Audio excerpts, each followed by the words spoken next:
Ms. Atwood, we are speaking on the occasion of this year's Budapest Forum, co-organized by the Budapest Mayor's Office, the CEU Democracy Institute, and Political Capital. It claims to be a, quote, pro-democratic, anti-populist platform in Central Eastern Europe. What are the greatest challenges faced by contemporary democracies, in your opinion? In my opinion, well, I'm not alone, in my opinion. Democracy is having some attacks on it. And this kind of thing usually happens when there's been a system that has worked quite well for the people who like to be in charge, and then it stops working quite so well for them, and they lose faith in that system and want to put in something else that will keep them in control. So early democracies, let us say the United States, suffrage was pretty limited in the original 13 colonies. You had to have property, and you had to be a man. And in more southern parts of what is now the United States, you had to be white. Yep. So as populations change and transition, some of those people who were formerly excluded, let's just start with women, get the vote. And then they vote for things that they would like. Trouble. So yes, I think that's happened. And the other thing that can happen is that the financial structure becomes top heavy. Yep. So too many people at the top have too much of the money, and the pyramid, as it goes down, the people at the bottom, and even the second from the bottom, and the third from the bottom, and the fourth from the bottom, are either stagnant or they have less spending power than they had, say, 40 years ago. So the erosion of the middle class makes a lot of people angry because they expected to be in it and then they aren't. And then somebody comes along who says, only I can fix it. You've heard that before. Yes. And they say, oh, good, somebody's going to fix it. So they vote for an autocrat who really is working just for the rich people.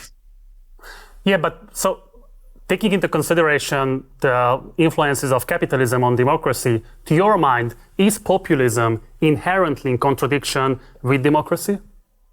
I'm not even sure what populism means. Yes. It contains the word popular, and we all like that. So we hear populism and we say, what's wrong with it? And it's related to the word population, and aren't we supposed to be in favor of the citizens and all of this kind of thing? But I think we need a different word to describe what is happening, because it is not... Okay, so what political scientists mean by it is an underclass rising up and being easily deceived and voting for things that they're told are going to benefit them, but they don't. I think that's kind of what they mean by that. But it's if it's not even clear to me, a lot of people are probably quite confused by it, which I am.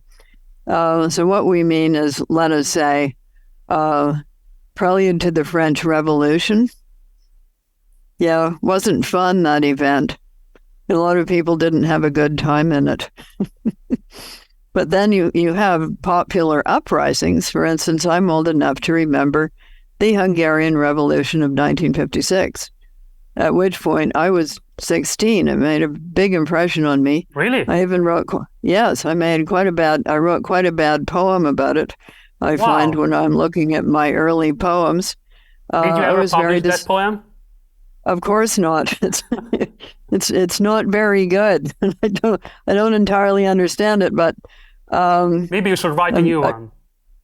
Maybe I should write a new one, but it was very. It made a big impact, and I know a lot of people who got out of Hungary at that time because they went into the arts in Canada. A lot of them became filmmakers. Some of them were poets. Yep. One of my good friends went into publishing. She escaped at that time as a teenager with her mother. Although her kids keep saying, "You're getting younger and younger, Mom." At the time when you left, when you first began to tell us that you were like 15 and now you were 2, because she's never told anybody how old she is. Women's ages, well, everybody's ages have a way of moving around. Thank you very much for mentioning the heritage of the 56th revolution. It really moves me. Yes, well, a lot of people came here, and of course became very suspicious of anything that looked like a totalitarian takeover. So most Hungarian viewers will know you as the author of The Handmaid's Tale and the vocal advocate for women's rights. Do you think that women on a global scale have become more powerful since 1985? When the novel was first published, or is it the case that the old patriarchal structures are still in place, albeit in different forms? Okay, things have certainly changed since, I'm not going to say 1984, I'm going to say since 1955. Okay. That gives you a much longer time frame. So the progression of events was 1955 was still basically the 40s, and 1965 was basically still the 50s. So that kind of thing was still in place, I would say, until 1966. What happened then? 2 things. The birth control pill became available to people who weren't married and on their own recognizance. That is, they didn't have to get parental approval. Okay. So the birth control pill, although it made some people have strokes, gave you double vision. They hadn't perfected it, let's put it that way. It became widely available. The 60s at that point turned into the 60s, not the 50s anymore. And the second thing that happened, and you will think this is funny, so stockings for women used to come in pairs. They didn't have this joined thing that we call pantyhose or collant or tights or whatever you may call them. Those didn't exist. And in the middle of the 60s, they became available.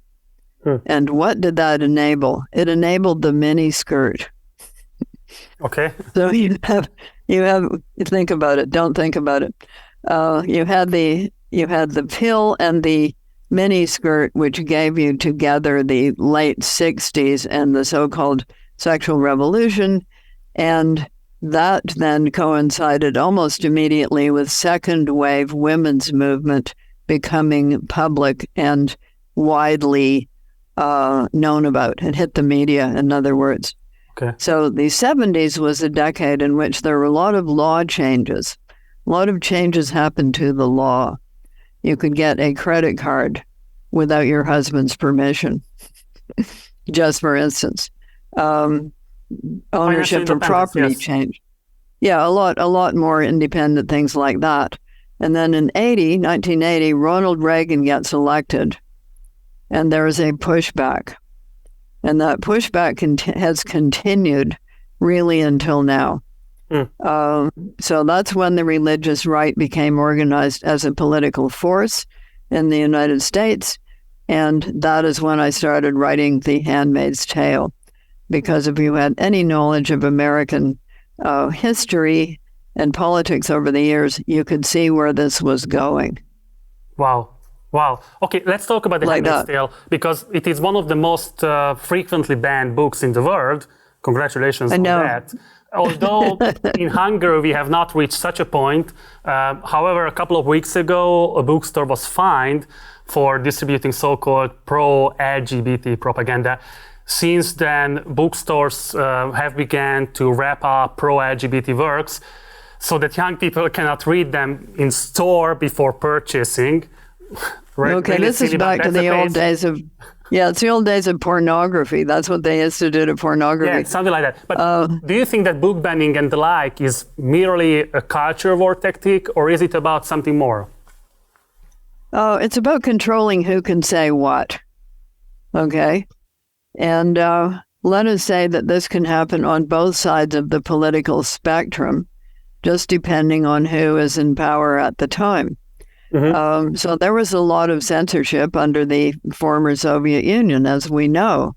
And we know that people were smuggling out their samizdat works, and they would get published in the West, or you would go to a place like Poland and people would say, do you want to read some samizdat? We've got some under the counter. But so things were circulating, but not publicly, because authoritarian regimes want to control who is saying what.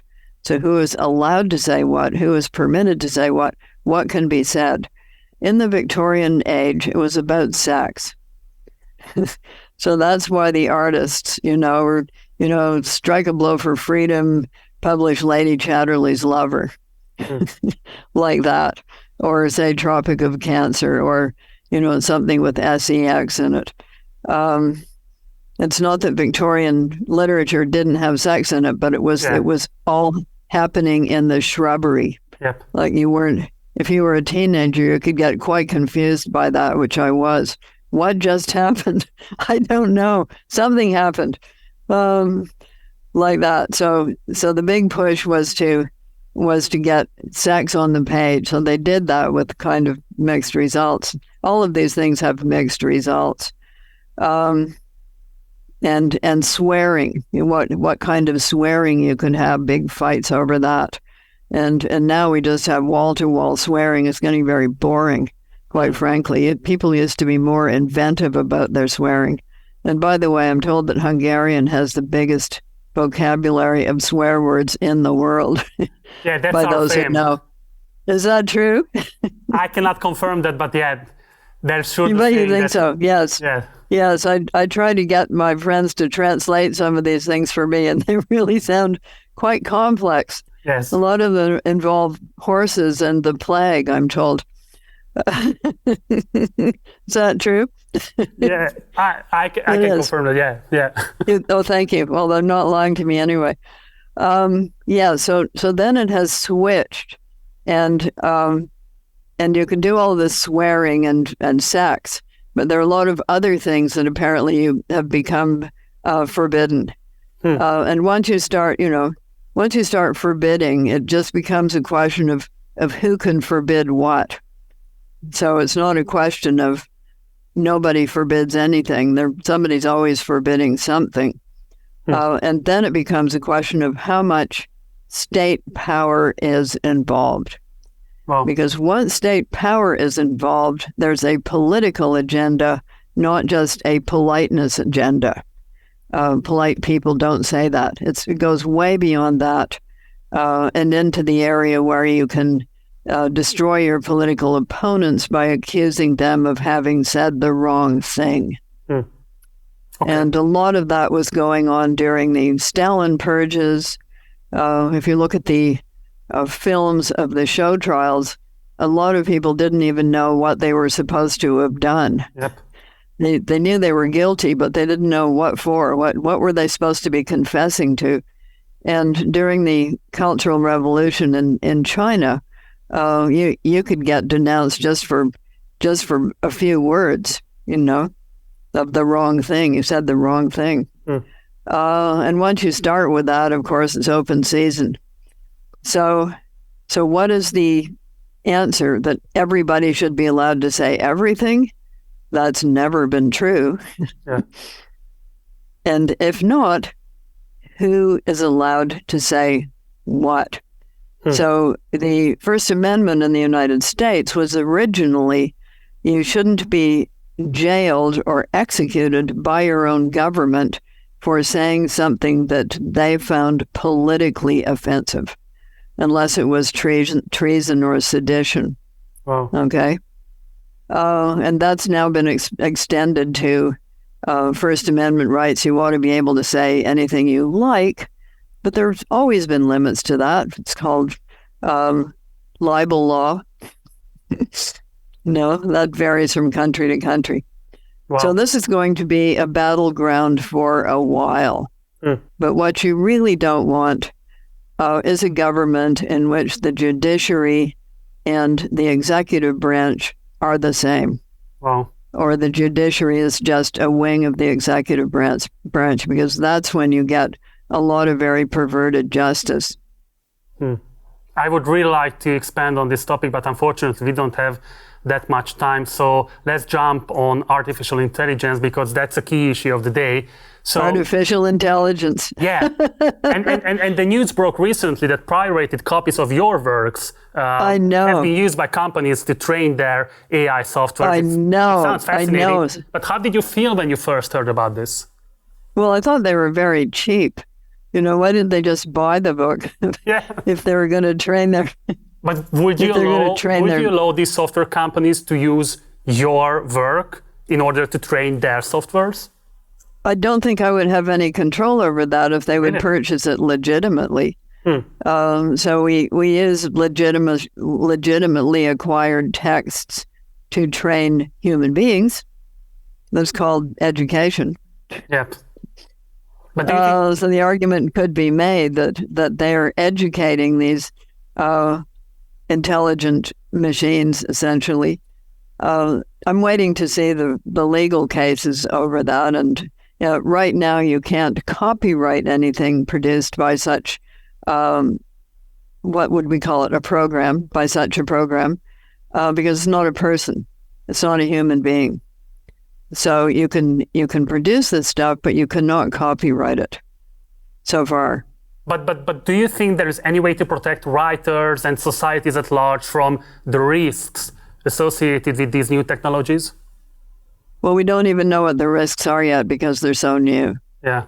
And if it were science fiction writers going to town on it, you would get something like 2001, in which hell, the computer decides to kill all the human beings because he just doesn't feel they're necessary. So these are the kinds of things that haunt people's nightmares. Haunting their dreams are, think of the medical breakthroughs we can do, think of the amazing calculations that can be made. But artistic verbal artifacts so far seem to be beyond these machines. We tried some examples. They're terrible writers.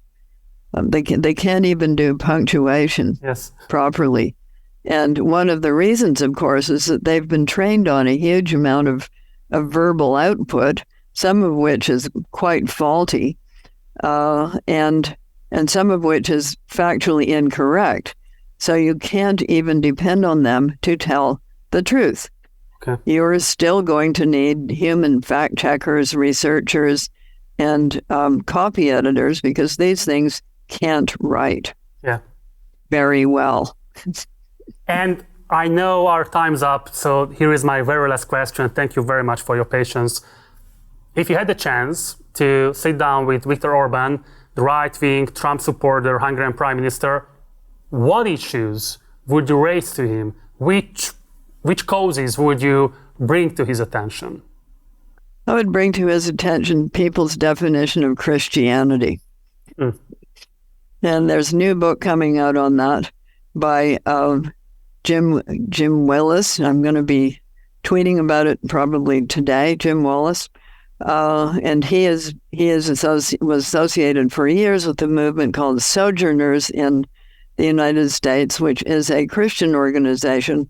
And he is standing up for the fact that a lot of these people who say that they're talking, renewal of Christianity, are not Christian. They aren't paying any attention whatsoever to the supposed core belief of Christianity, including the key statements of Christ himself. And that would include loving your neighbor and doing unto others as you would wish them to do unto you. Just essential golden rule things like that. Lord's Prayer stuff, they're not paying any attention to that. So it's Christianity without Christ, which isn't Christianity. And we could go on for some time about that, but I'd be willing to take him on that one. Okay. If you're not loving your neighbor, whoever that neighbor may be, you are not following the teachings of Christ himself. And I propose to him the parable of the Good Samaritan. That's a good place to start. Absolutely. Sharp and strong words. Thank you very much, Margaret Atwood, for your time, and thank you very much for joining us.